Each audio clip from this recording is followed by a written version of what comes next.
Good morning, everyone. I am mainly going to be off camera. Well, not mainly, I'm going to be off camera. Um, and this is being recorded, so you can reference back to it later. We'll get started in about 2 minutes to allow a few more people to sign on, and then we'll get started.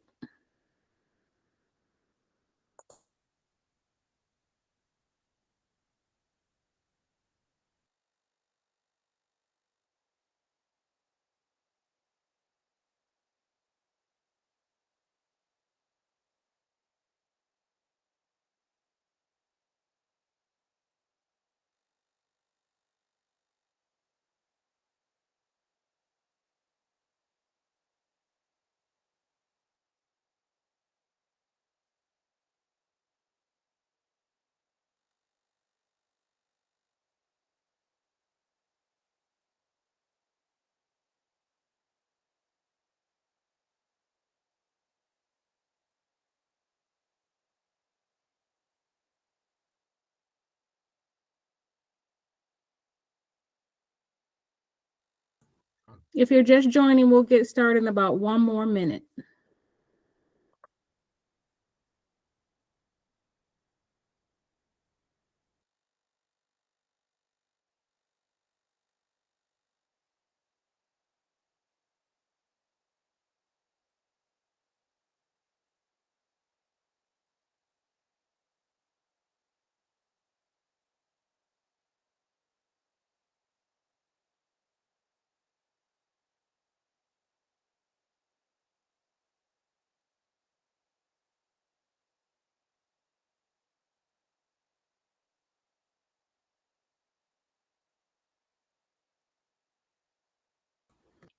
Okay, thank you everybody for signing on. I do want to reiterate this will be recorded, and the notes and the recording will be sent out in a link in the email, and then also posted to our EEE YouTube page for reference.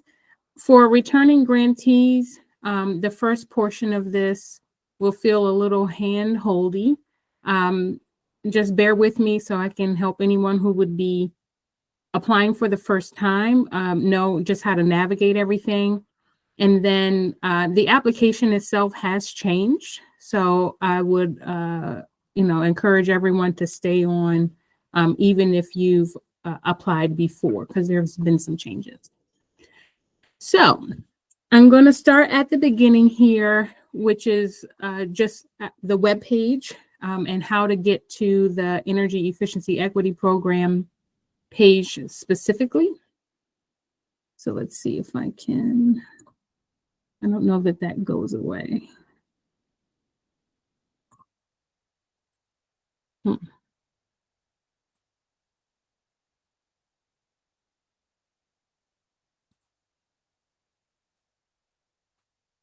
Okay, so you would go to energy.maryland.gov, go to grants and incentives and hover over that, navigate to energy efficiency, and then you'll be looking for Energy Efficiency Equity Grant Program. And that takes you to the webpage for this specific program. And there is a lot of information on here. It's very wordy. I apologize for that, but it is important that you read through this page and then all of the attached documents. As you can see here, the application deadline is January 16th by 3 p.m. That's a Thursday because I have committed to replying to your submission and letting you know we received it within 24 hours. So I want to get all that done by that following Friday. Now, there's a lot here.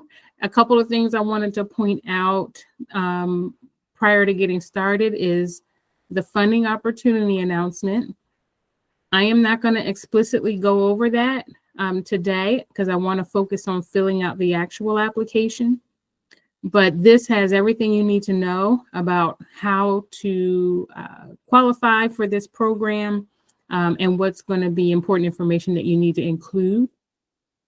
I would also encourage everyone to read the MEA grant general provisions. This is included as a part of your grant agreement should you be awarded any money.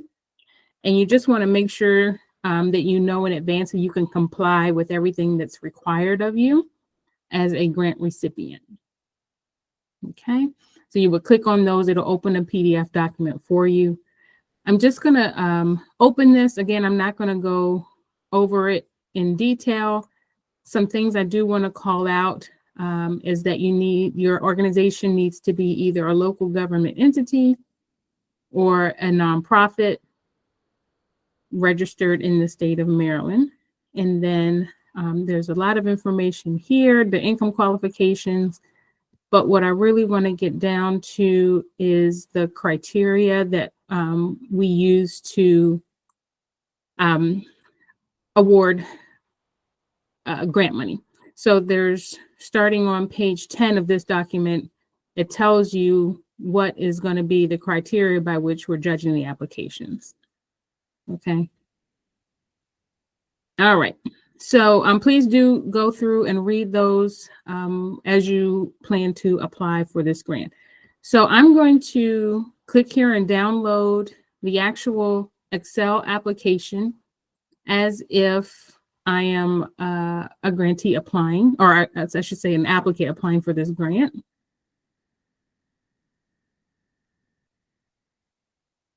Great. Okay. Now, one thing, I'm going to click Enable Editing here, that is different about this year, if you are a returning applicant, is that all of the grantee info for a region that you're applying for goes on this first tab. And then each project category you're applying for goes on these subsequent tabs. Okay, so we have 4 project category types. They are on these tabs after. Let me maybe do that so you can see the names of them. Okay, so we have whole house residential, whole building commercial, incremental upgrades, and limited upgrades.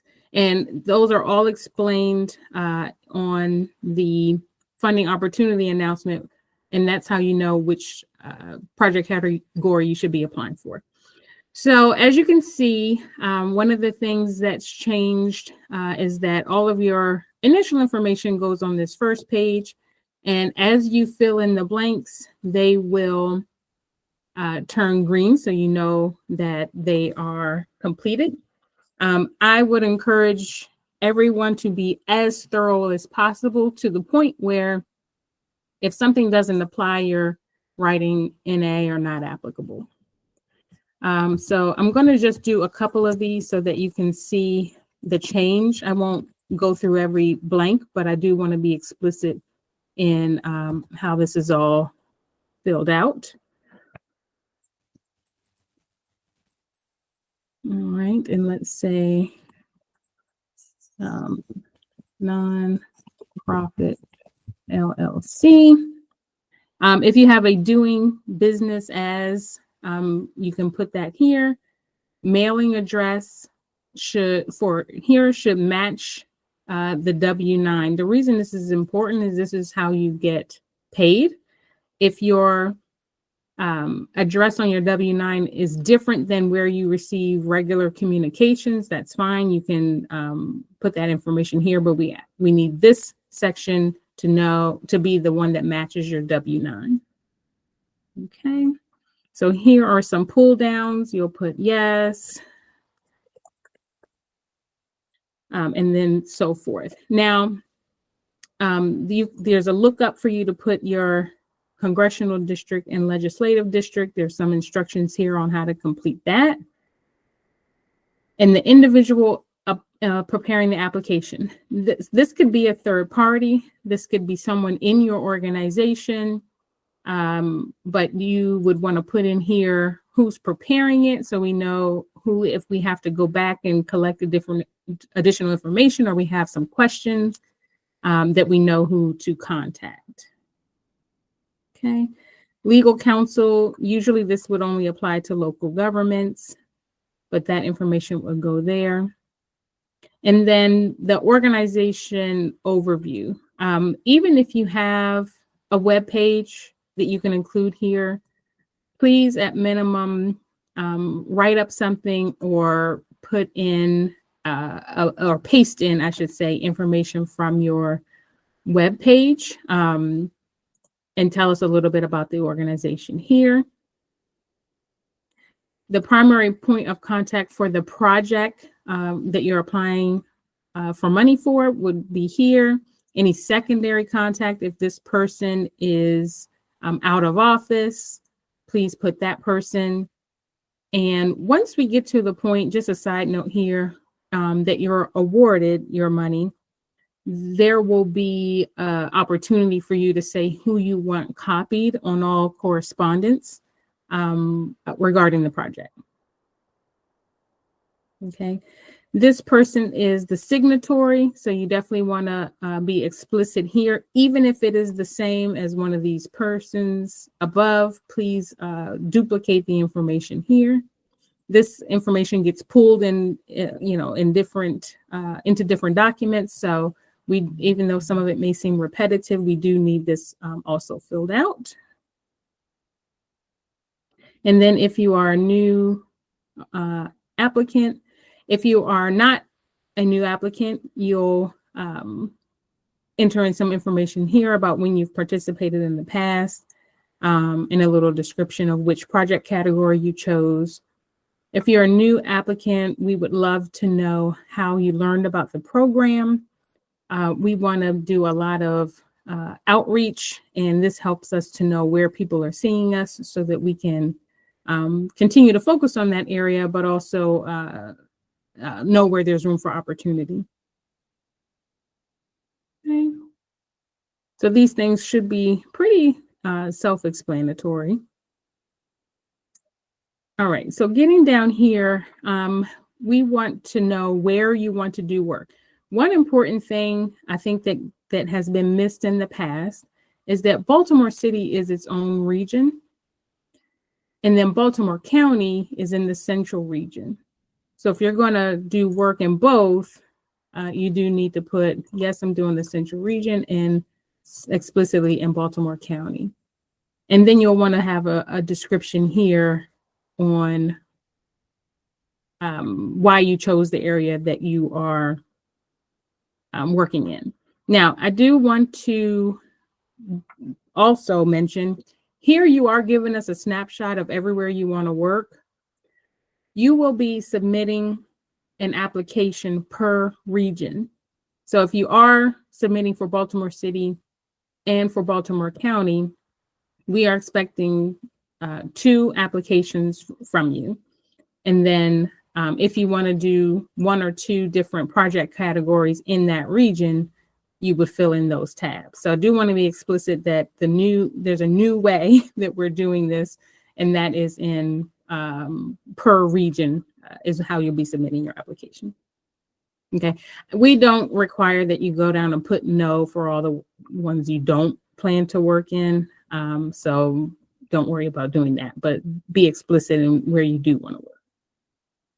Okay, and then again, that little description there. Project categories are here. The description is in that funding opportunity announcement, which we opened here. So you'll get to see how these are defined, starting on page 4. Okay, so let's say you want to do whole home.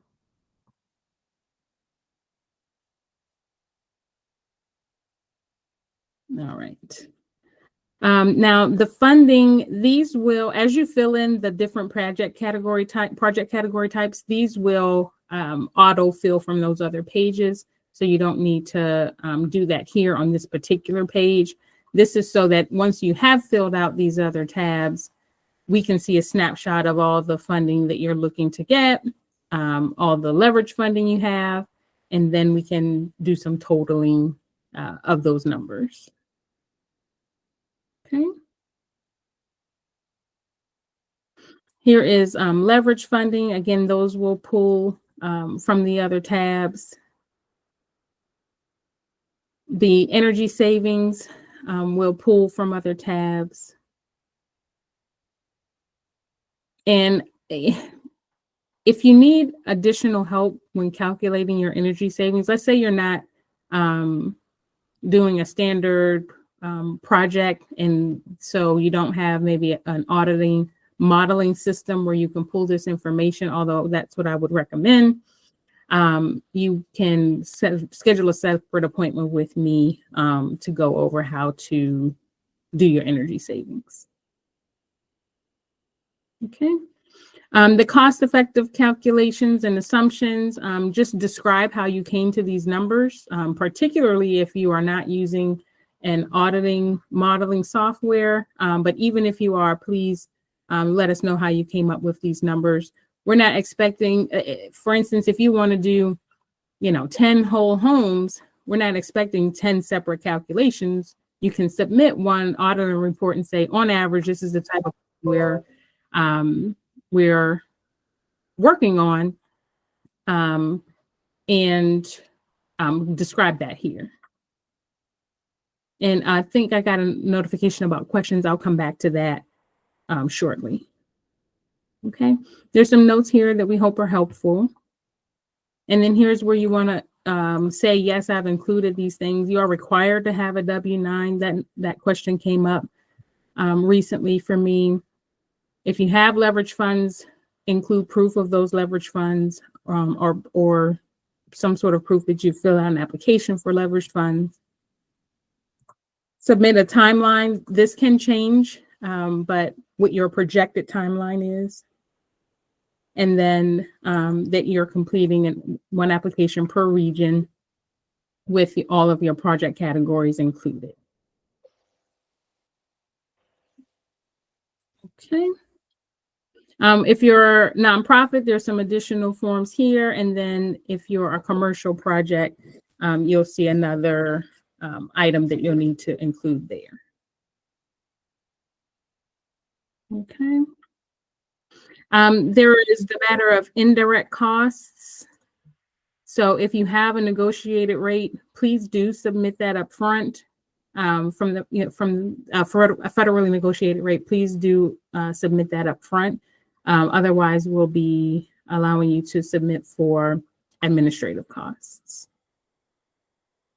Okay. I think a lot of this should be self-explanatory. Here are some terms and conditions that you'll want to read through when this application is due, along with the email to which it should be sent. And then that signatory that you had put up above should be the person who is submitting or signing everything here. Okay, so I hope that was explanatory. Let me stop sharing for one moment and see if there's anything on this particular page before we go to the other tabs. Let's see.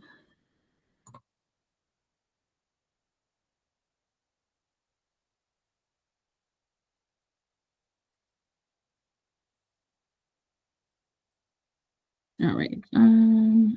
Okay, nothing yet. Great. So let's share again, entire screen.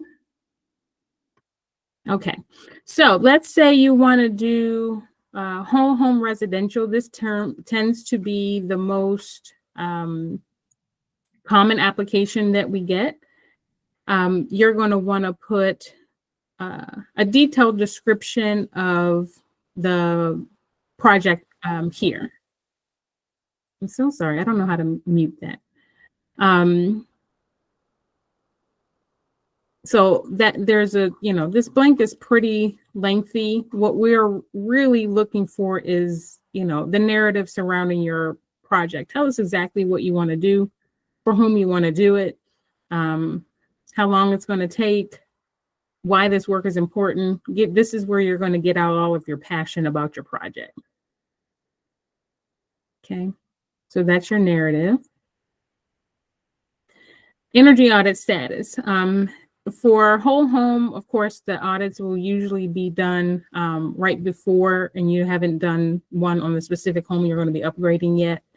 But put your audit process here, how the individual homeowners or occupants, I should say, are going to be scheduled, a little description of that process, how long it's going to take, how many audits can you do in a month, how much work does that usually lead to, like really tell a story here about getting those audits completed, so that we know that you have capacity to complete the work that you're asking for money to do.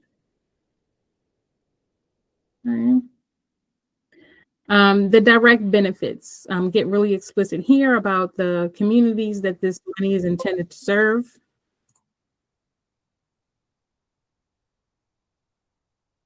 Going down, any workforce development that your project will impact. Usually you're employing, administrative staff, you're employing auditing staff, you're employing your internal contracting staff. If you're even using a third-party contractor, you're employing those people, HVAC people. Just get really explicit here about the impact that your work you're applying for money to complete has on the workforce. And this is for a couple of reasons. There's going to be additional funding available in the near future for workforce development. So this is not only telling the story about your current, but it's helping us build capacity for doing this work, continuing to do this work in the future. So that's why that's important. And then in your region, there are several counties in the region, but with the exception, of course, of Baltimore City. Whatever region you're applying for is going to have multiple counties. What we're looking to see here is how you're going to make sure that you touch as many of those counties as possible, and what your plan is for that. We have noticed that even though, a certain region may get a lot of applications, every county in that region is not being touched. And it is our goal going forward to touch as many counties as possible so that we can really get to the counties that are being underserved for a lot of reasons, including workforce development. Okay. Project timeline. There is, of course, some guidelines in the funding opportunity announcement, which we call the FOA. There is information in there on when the work must be completed, but we want to know your realistic timeline. Okay. When we're reviewing this, if you expect to submit your final report in January, great, just put that. It doesn't have to line up exactly with what's allowable. We just want to know how your work is going to be distributed throughout the grant cycle. And for new grantees, each grant cycle is 2 years. So we release a grant every year, you get 2 years to spend the money. So there could be some overlap in your grant agreements. Okay. Approximate number of buildings to be improved. That's really important. It needs to match up with how much you're applying for. If you are expecting to spend $10,000 per home, you can see what the maximums are in the funding opportunity announcement. If you're expecting to spend $10,000 and you want to do 10 homes, that number needs to make sense, right? This needs to match up with what you're applying for. Okay. All right, so you can put yes or no here. If applicable, please describe how your organization will identify these households and buildings of underserved communities. You can see on our funding opportunity announcement that our program is now moderate or below. We don't necessarily separate those things, although for tracking purposes, once you're awarded, you will tell us how many are considered lower income households versus moderate income, but the program is available to moderate and below. and you can see on the funding opportunity announcement what that threshold is. But there are some additional metrics that we're trying to include here as well. So if you have this, if you have a way to service these communities, please do include that information. This can be no, or this could be, yes, we have a list waiting of people that maybe they've even already been audited. Have you identified the buildings to be upgraded? If it's no, that's fine. Just let us know how you intend to do your outreach to make sure you're building a list if you don't currently have that waiting for you. And then the procurement process for obtaining contractors and using delivery services and HVAC people and however else you have to use to implement this program, tell a story about how you procure those contractors. Okay, these two questions, will it be performed in-house or hire a contractor? That's just so that we know who you're using, and those people will have to, of course, be licensed, insured, and have to provide proof of those. Okay, this should be pretty self-explanatory in that box. Eligibility, this is how you are qualifying the households that you intend to service. So you should have some sort of form, whether this is a multifamily or a single family project. Each of those households can only be serviced if they income qualify. So if you're doing a multifamily residential building, but only half can income qualify, you can only service half of the building. So you need to provide whatever form people fill out for your organization. Have a description of that here. Okay. Then of course, how much you're applying for, and then whether that can be scaled. So something different about this fiscal year is that we have less money. We do expect it to go back up in fiscal year 26 and to be a little more stable going forward. But likely it is likely our applications will be scaled. So you need to let us know, can you do more homes? Maybe you're applying for a region that doesn't have a lot of ask, or can you do less homes if we need to scale it back to offer funding, to spread out funding a little better. Okay, and you'll give a description of that down here if the answer is yes to either of those. Okay, here's where you're going to talk about leveraged funds. We absolutely encourage the use of leveraged funds. When we get into talking about payback and how that's calculated, you can include all work, no matter where the funding came from, as long as some MEA funding was used. So we encourage you to use leverage funds, and here's how you'll enter that information down here. Some contractors / award recipients will use Empower funds through the utility, use local government funds through whatever programs they have. So if you have other monies that are dedicated to this project as well, please do include that. It is not required, but we do need to see that you're looking for all possible funding to service as many people as possible. Okay, that's your table for leverage funds. And then remember, a lot of this information is translated over to that first tab. So it's important to get this all filled out properly. Okay, so here's where you're going to start entering in your estimated energy savings. You will be submitting proof along with that. And then you'll put your description here. And again, these things will transpose onto other pages. Okay, and there's some notes there. I don't think we need to go over every single tab individually, but one thing I do want to note for commercial regarding leveraged funds is that if you send, over, you want $250,000 for $1 million project, well, obviously you want to be including how you're going to pay for the rest of that project. So the application just really needs to make sense, right? We're going to have some questions about your ability to spend this money and get the actual projects completed.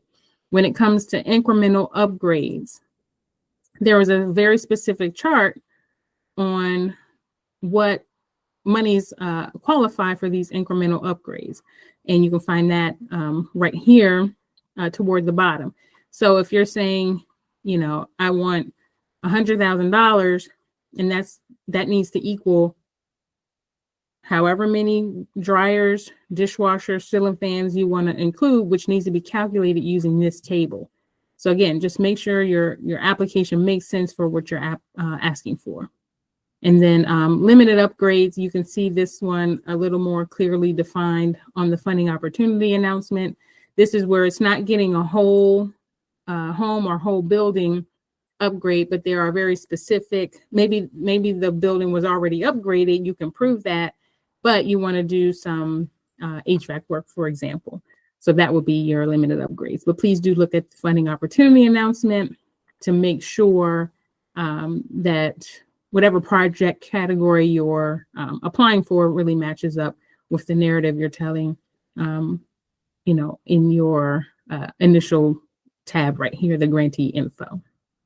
Okay, now I am going to take a pause to answer general questions about this process, and then later you can send me an email. I'll give you my email shortly if you want to have a deeper conversation about your specific project.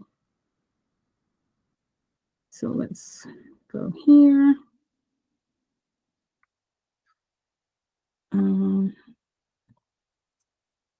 All right, is there any questions so far about what I've shared? I'm putting my email in the chat right now. You can just come off mute, or you can raise your hand, or whatever you feel like. I'll give us a few minutes. If nothing pops up, that's great. Again, I'll send this out and you can review it and re-review it as much as you need.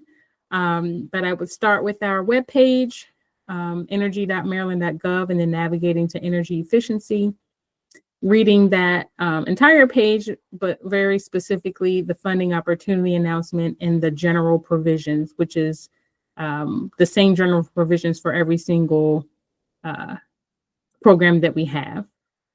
Okay. One other thing to note while I'm waiting to see if any questions come up is that our program is a prerequisite for the solar equity program. So this same demographic of Maryland residents that we're able to serve on the energy efficiency equity program will qualify for complimentary solar installation along with roofing work that's necessary and all of that, as long as they've gone through a weatherization program before. So I would also encourage everyone to look at the page on the energy.maryland.gov for the solar equity program as well. And just a few more minutes to see if there are questions. And my email is in the chat, angel.saules, S-A-U-L-E-S, @maryland.gov.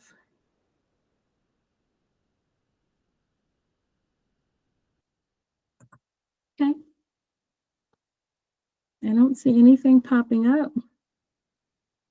So by the end of the day, I'll send out this recording. Again, if you want to schedule a separate appointment with me, that's totally fine. We can do that after today. Obviously not on the different holidays. And I'd be happy to help.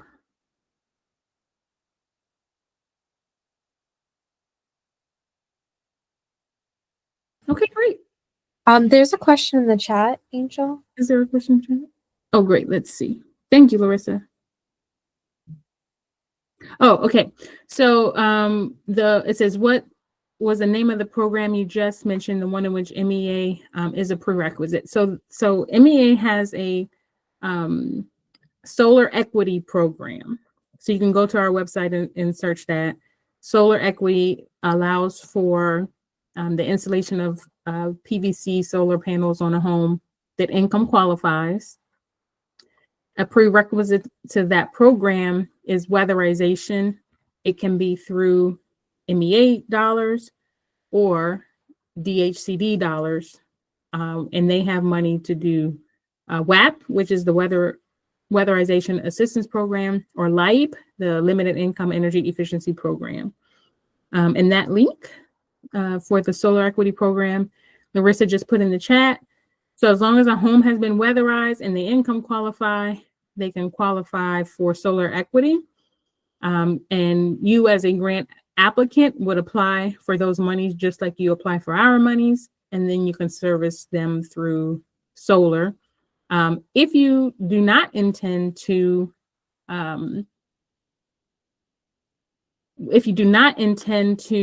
apply for solar, you can get with other grantees that have solar money and share your list and work with one another to access that program for each Maryland applicant. And then there's another question here: why would I select one county per application? What we're looking for is one region per application. So let me I'm going to do another share just so I can explicitly explain this. And then I'm going to tell you why. So this map that is showing here from the funding opportunity announcement shows the regions that we have broken down, and it's for reporting purposes. It's for getting this information out to the governor, and where we get our money from, so they can see where in Maryland is being serviced and where there's opportunity to do more. So you wouldn't be selecting each one county per application, but you would be selecting one region per application and then indicating which counties within that region on that application. So you would just do Western, for instance, and say within Western, which is one application, I'm going to do Garrett and Allegheny. And then maybe you're saying, well, I also want to do Baltimore City, which you wouldn't have to select, obviously, separate counties. You would, because it's its own region, you would just select an application and submit one for Baltimore City. All of our monies are divided up by region. All of our reporting is divided up by region. And so that's why we decided to shift from project type to region in terms of each application. We need to be able to say, this region received this much work, this much money, and this much energy savings in terms of our reporting. So that's why it was necessary for us to kind of switch that up.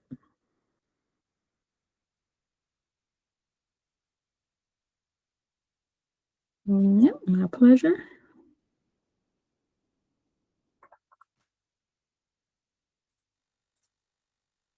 Okay. Again, this will be posted on our YouTube. I'm going to also email it out to you.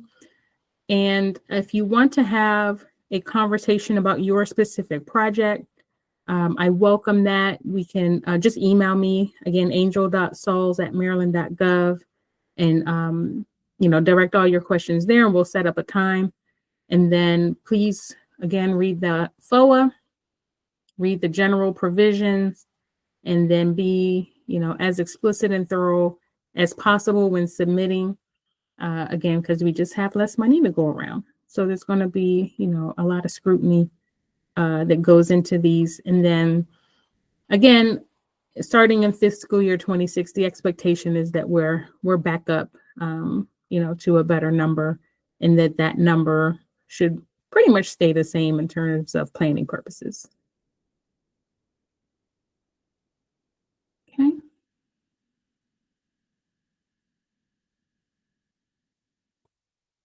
All right. Okay. If nothing else is coming up, I can give you all back your day, and I will reach out shortly with this information again.